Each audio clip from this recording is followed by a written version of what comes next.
Then the children of Israel moved and camped in the plains of Moab on the side of the Jordan across from Jericho. Now Balak, the son of Zippor, saw all that Israel had done to the Amorites. And Moab was exceedingly afraid of the people, because they were many. And Moab was sick with dread because of the children of Israel. So Moab said to the elders of Midian, "Now this company will lick up everything around us, as an ox licks up the grass of the field." And Balak, the son of Zippor, was king of the Moabites at that time. Then he sent messengers to Balaam, the son of Beor, at Pethor, which is near the river in the land of the sons of his people, to call him, saying,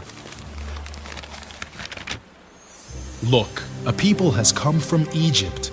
See, they cover the face of the earth and are settling next to me.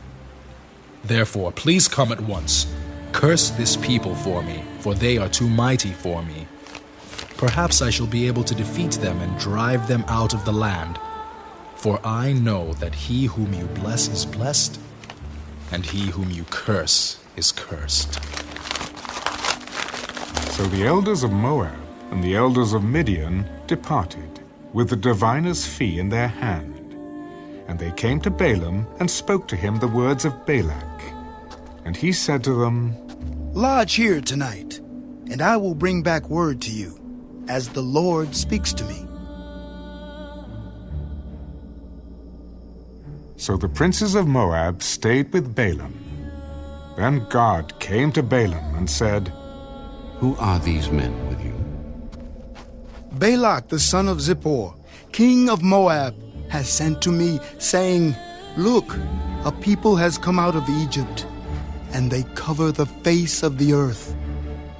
Come now, curse them for me. Perhaps I shall be able to overpower them and drive them out." You shall not go with them. You shall not curse the people, for they are blessed. So Balaam rose in the morning and said to the princes of Balak, "Go back to your land, for the Lord has refused to give me permission to go with you."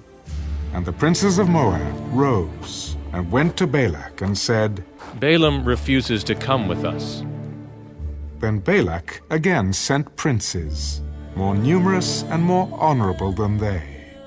And they came to Balaam and said to him, "Thus says Balak, the son of Zippor, Please let nothing hinder you from coming to me, for I will certainly honor you greatly, and I will do whatever you say to me.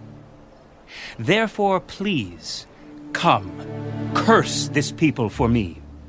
Then Balaam answered and said to the servants of Balak, "Though Balak were to give me his house full of silver and gold, I could not go beyond the word of the Lord my God to do less or more.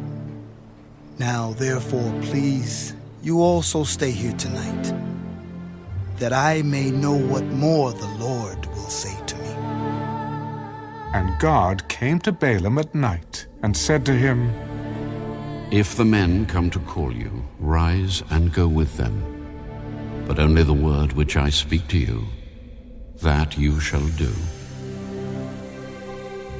So Balaam rose in the morning, saddled his donkey, and went with the princes of Moab. Then God's anger was aroused because he went, and the angel of the Lord took his stand in the way as an adversary against him. And he was riding on his donkey, and his 2 servants were with him. Now the donkey saw the angel of the Lord standing in the way, with his drawn sword in his hand. And the donkey turned aside out of the way, and went into the field.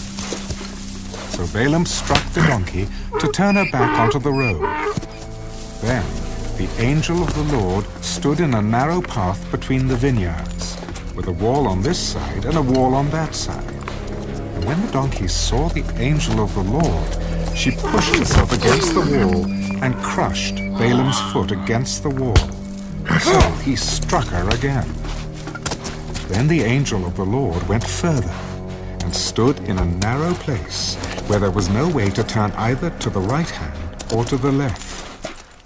And when the donkey saw the angel of the Lord, she lay down under Balaam. So Balaam's anger was aroused, and he struck the donkey with his staff. Then the Lord opened the mouth of the donkey, and she said to Balaam, "What have I done to you, that you have struck me these 3 times? And Balaam said to the donkey, Because you have abused me. I wish there were a sword in my hand, for now I would kill you. Am I not your donkey, on which you have ridden ever since I became yours to this day? Was I ever disposed to do this to you?" No. Then the Lord opened Balaam's eyes, and he saw the angel of the Lord standing in the way with his drawn sword in his hand.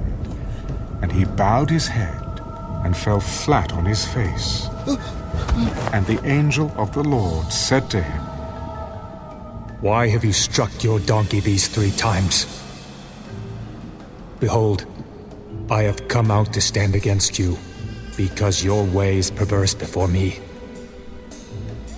The donkey saw me and turned aside from me these 3 times. If she had not turned aside from me, surely I would also have killed you by now, and let her live." I have sinned, for I did not know you stood in the way against me. Now, therefore, if it displeases you, I will turn back. Go with the men, but only the word that I speak to you, that you shall speak. So Balaam went with the princes of Balak.